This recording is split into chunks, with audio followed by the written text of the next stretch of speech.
Welcome back to the Art Trippin lecture series and our discussion of Romanticism. Today we're going to look at dreams, nightmares, and depictions of the imagination in Romanticist painting from the 18th and 19th centuries. I'm Dr. Megan Lorraine Debin, and I'm an art historian, and this is Art Trippin lecture series.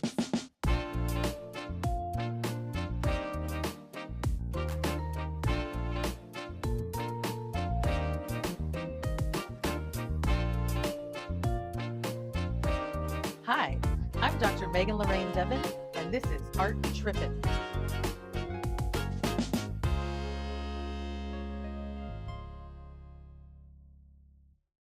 Let's start off with Fuseli's The Nightmare from 1781.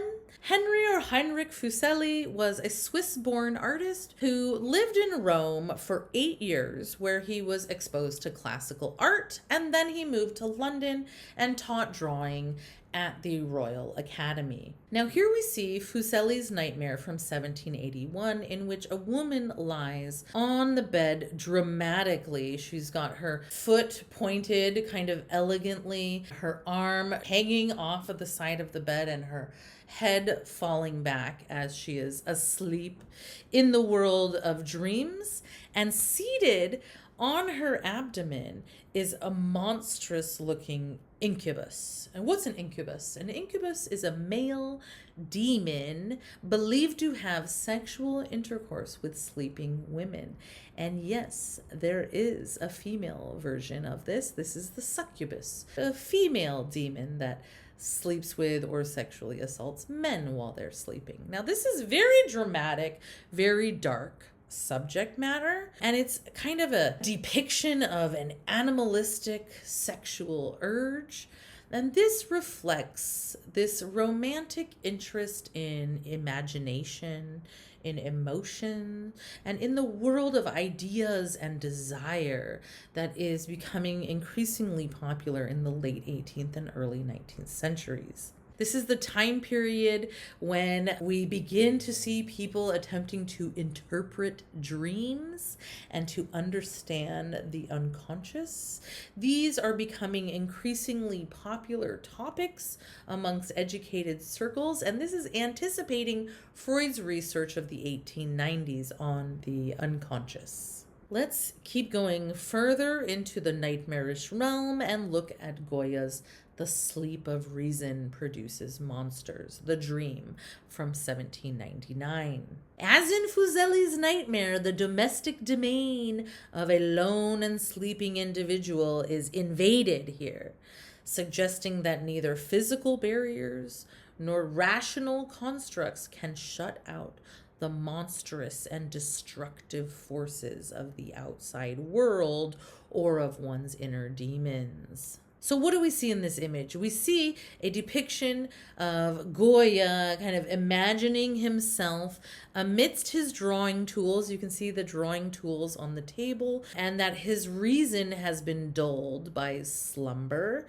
and bedeviled by creatures that prowl in the night. It's quite literally a nightmare. We see a depiction of owls that may be symbols of folly or insanity, bats above them as symbols of ignorance and blindness to reason, perhaps. And in fact, this etching was part of a series by the Spanish artist Francisco Goya, in which he depicts Los Caprichos, a series that depicts the artist's view of Spanish society as demented and corrupt. Goya was traumatized, and that trauma and that pain and fear is coming out in his artwork.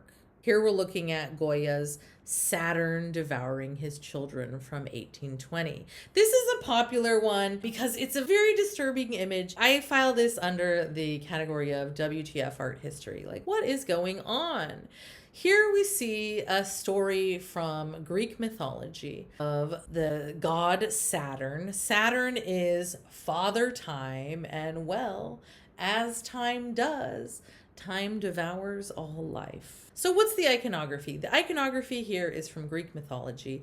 There is a prophecy. Saturn receives a prophecy that he would be replaced by one of his sons, that he would no longer be the most powerful god. One of his sons would take over and he would lose all of his power. And so in response to this, Saturn's very logical solution is to eat all of his children. It doesn't work out because his wife, Rhea, saves the youngest son, Zeus, by replacing him with a stone. Rhea takes Zeus out, gives Saturn a stone. Saturn eats the stone and thinks he's eaten all of his children.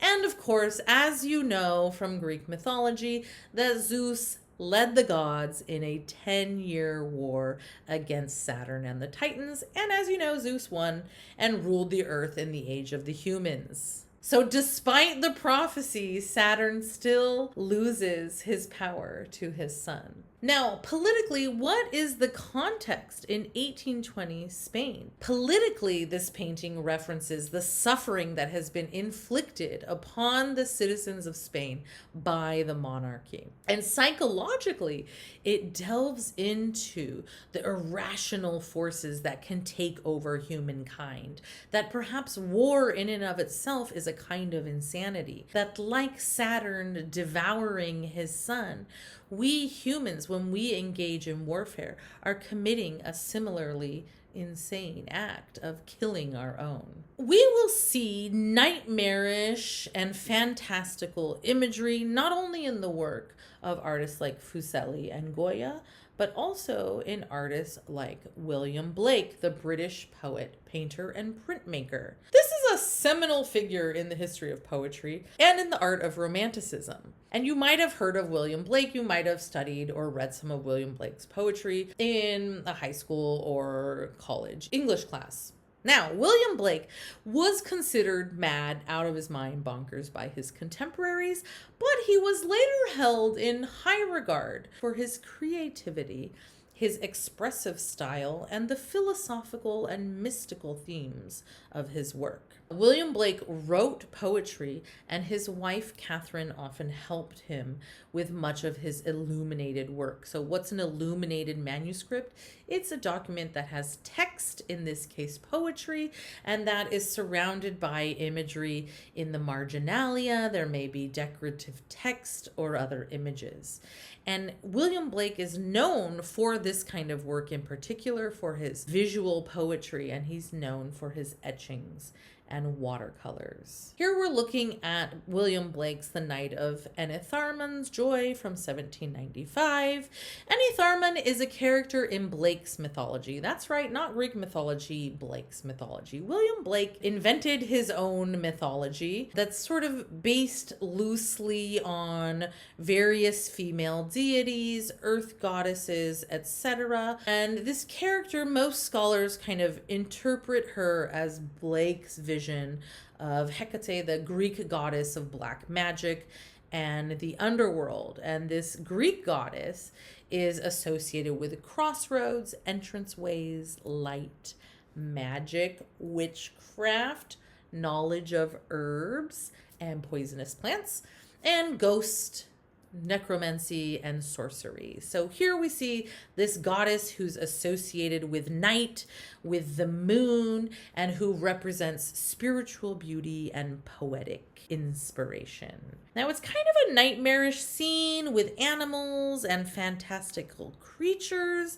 So on the left, we kind of see a donkey. There appears to be an owl, but there's also some strange figures. Like, what is this bat with a catfish face? There was kind of a strange frog creature. There are a lot of dark tones, bold masses, and the figures, this central female figure and these two flanking figures, are very muscular, perhaps reminiscent of the figures that we see in Michelangelo. And the whole scene is inspired by the renewed popularity of Shakespeare's plays, including Macbeth. And of course, you will all remember the famous line from Shakespeare, Witchcraft celebrates pale Hecate's offerings, double, double, toil and trouble, fire burn and cauldron bubble. Let's look at some more William Blake. Here's The Great Red Dragon and the Woman Clothed in the Sun.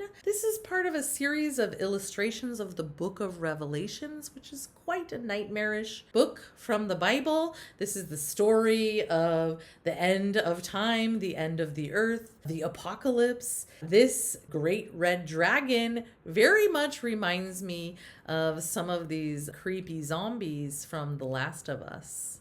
And here we're looking at another William Blake, Ancient Days, from the apocalyptic book of Daniel. So he's very much into the book of Revelation, this apocalyptic book, the last book of the Bible. Here is Blake's Angel of the Revelation from 1803. Blake had hoped for a spiritual reawakening of the younger generation. Here we see St. John the Evangelist sitting on the Greek island of Patmos, writing chapter 10 of the book of Revelation, as these dark clouds with prophets surround this angel. There is this apocalyptic doom, but the angel is bathed in light and connected both to land and sea as well as the heavens. So perhaps there's some hope for Blake amidst these dark times. This is also the time period that Mary Shelley wrote her very famous